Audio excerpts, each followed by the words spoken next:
Does the thought of an unstoppable force, a specter haunting the dreams of champions, ever chill you to your very core? They say history is written by the victors. But what if, in this chilling tale, history was devoured? What if the very fabric of football itself was torn, not by chance, but by an ancient hunger awakened from its slumber? For decades, the Champions League had been a treacherous labyrinth, a cruel mistress that denied repeated embraces, yet from the shadows of the Santiago Bernabéu, a darker prophecy began to unfurl. It began subtly, with whispers of a return to power, then grew into a guttural roar that echoed across Europe. The beast, Real Madrid, had stirred, its eyes glinting with an unholy ambition, an insatiable thirst for the impossible. The year was 2016. The club, a colossus of tradition, found itself adrift, a ship lost in a tempest of expectation. Then, from the hallowed halls of its own past, a figure emerged. Not a fiery oracle, but a silent, almost spectral presence, Zinedine Zidane. He arrived not with grand declarations, but with a quiet, unnerving confidence, like a necromancer stepping onto a battlefield, ready to reanimate the fallen. His touch was immediate, chillingly effective. Unbeknownst to many at the time, Zidane was not merely taking over, but beginning a tenure that would see him become the first manager in history to win the Champions League in each of his first 3 seasons in charge, a feat that felt less like skill and more like a preternatural pact. The team, initially faltering, began to move with a renewed, almost mechanical precision. Opponents, who had once sniffed weakness, now felt the chilling gaze of an entity reawakening.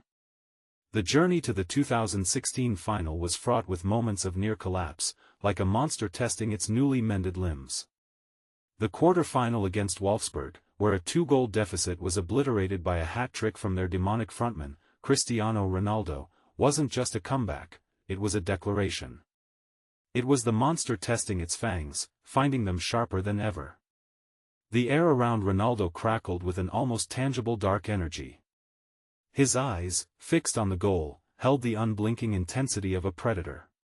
He was the spearhead, the instrument of their dark will, driven by a hunger that transcended mere ambition. The final against Atletico Madrid was a brutal, grinding affair, a psychological war fought under the floodlights. It culminated in a penalty shootout, a cruel lottery where nerves frayed and hopes evaporated. As Juanfran's shot hit the post, and Ronaldo stepped up, the silence was deafening, the tension suffocating. His conversion wasn't just a goal, it was the chilling sound of the first ancient seal being broken, the first crown claimed by a force that felt increasingly unnatural. The celebration was ecstatic, but beneath the surface, a deeper, more unsettling truth began to emerge. This wasn't just a victory, it was a warning. The beast, now fully awake and unchained, moved into the 2016-17 season with an aura of dreadful inevitability. The whispers turned to terrified screams. Opponents no longer merely hoped to win, they prayed to survive. Real Madrid, under Zidane's serene, almost unnerving gaze, operated with a sinister efficiency. They were a perfectly oiled machine, each component playing its part in a grand, terrifying symphony of dominance. Ronaldo, in particular, was evolving into something else entirely. No longer just a winger, he was a pure, predatory striker, a phantom appearing in the box with chilling precision. His movement was a dark ballet, his shots a thunderclap that shattered defenses. The Champions League anthem, once a symbol of glory, began to sound like a prelude to their impending doom for rival clubs. The knockout stages were a procession of horror for those who stood in their path. Bayern Munich, one of Europe's titans, was dispatched with a brutal, clinical efficiency, Ronaldo netting a hat-trick in the second leg, his celebration a primal roar. Then came the familiar foe, Atletico Madrid, again in the semi-finals, only to be crushed under the weight of Ronaldo's merciless will, a first-leg hat-trick leaving them no room to breathe. Their despair was palpable, their resistance futile. The final, held in Cardiff, pitted them against a formidable Juventus side, renowned for their impregnable defense. But even the sturdiest walls crumble before an earthquake. The first half was tight, a tense standoff between two titans, but as the second half began, the floodgates opened. Real Madrid, fueled by an unseen energy, exploded. Ronaldo scored twice, his second a low, vicious strike that pierced through the heart of the Italian defense. Casemiro's thunderbolt, Asensio's late strike, each goal was a nail hammered into Juventus's coffin. It was a 4-1 demolition, a performance of such chilling authority that it left observers stunned and opponents terrified. This wasn't just a win, it was a statement of overwhelming, merciless power. During this reign of terror, Cristiano Ronaldo's personal tally was so prolific that he alone outscored 113 of the 135 teams who had ever participated in the Champions League up to that point, a statistical anomaly that speaks to a dominance bordering on the supernatural. The second crown was secured, its jewels shimmering with a dark, foreboding light. The beast had not only awakened, it had established its undeniable, terrifying reign. The world watched, aghast, as the impossible became their chilling reality. As the 2017-18 season dawned, an ominous question hung in the air: could they truly do it again? Could this unnatural phenomenon defy the very laws of football, of history itself? Doubts flickered like candles in a haunted house. Their domestic form was stuttering, their league campaign faltering. Opponents dared to hope, to dream that the spell was finally breaking, that the beast was weakening. But these were merely illusions, a cruel trick of the light designed to lure the unwary. Zidane, ever the silent puppeteer, understood the deeper game. He knew that their true power lay in the sacred European nights, in the haunting melody of the Champions League anthem. It was here, under the cloak of darkness, that the monster truly thrived. The knockout stages began with a clash against Paris Saint-Germain, a team built with limitless ambition and glittering stars. It was meant to be their ascension, but it became another chilling demonstration of Madrid's relentless hunger.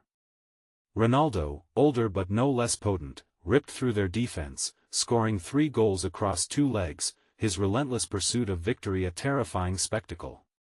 PSG, for all their wealth and talent, were but another sacrifice on the altar of Madrid's ambition. Then came Juventus again, in the quarter-finals, seeking vengeance. The first leg in Turin was an absolute masterclass, a 3-0 obliteration that culminated in a moment of such breathtaking, terrifying beauty that it seemed to defy gravity. Ronaldo's bicycle kick, an act of sheer, audacious brilliance, left the entire stadium, home fans included, on their feet, applauding not just a goal, but an act of almost demonic artistry. It was a moment of surreal, unsettling perfection. But the beast sometimes toyed with its prey.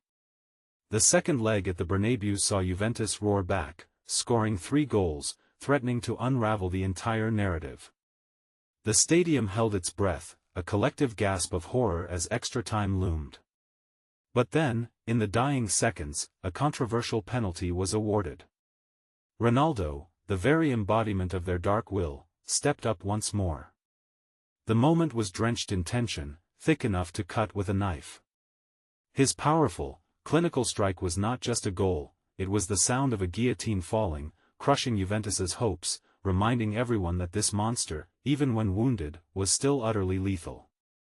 It was a testament to their chilling resilience that in the final match of the previous season, before Sergio Ramos's equalizer against Atletico, Real Madrid had not conceded a single goal from open play in their previous 430 minutes of Champions League football, building an almost impenetrable aura that only added to their opponents' growing despair. Bayern Munich once more fell in the semi-finals, their valiant efforts ultimately insufficient against a force that seemed destined, or perhaps cursed, to win.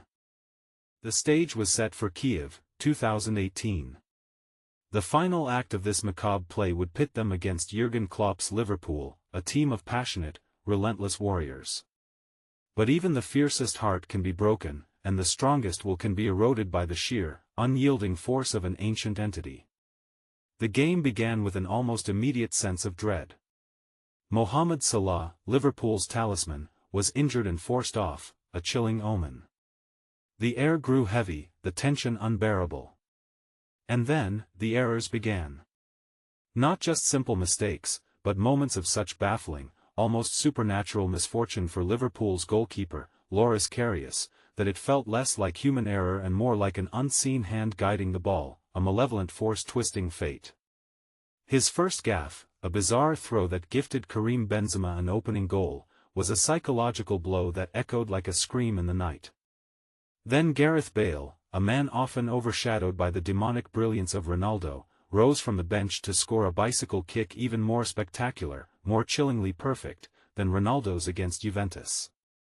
It was a strike that felt like a dagger to the heart, a moment of pure, unadulterated terror for Liverpool fans. And then, Karius's second, unspeakable error, a long-range shot from Bale that inexplicably squirmed through his grasp, sealing Liverpool's fate. It wasn't just a victory, it was a psychological dismantling, a visceral demonstration of the dark power that clung to Real Madrid. The final whistle blew, not as a celebration, but as an almost solemn, chilling pronouncement. 3 consecutive Champions League titles. An impossible feat, a dark legend forged in fire and shadow. It was not merely football, it was an act of ancient magic, a ritual performed perfectly, leaving a trail of vanquished giants and shattered dreams in its wake. Ronaldo, the ultimate predator, stood tall, his eyes burning with the satisfaction of a demon who had feasted. Zidane, the silent alchemist, watched with a serene smile, his work complete. The crown, now a cursed, shimmering trinity, belonged to them. It was a history not just written, but carved with the sharpened claws of an unstoppable, unholy force. The horror, the dread, the utter inevitability of it all. It makes you smile, doesn't it? A smile of awe, of wonder, perhaps even of a twisted, dark admiration. They didn't just win, they unveiled the true face of football's eternal abyss, forever leaving a scar on the beautiful game.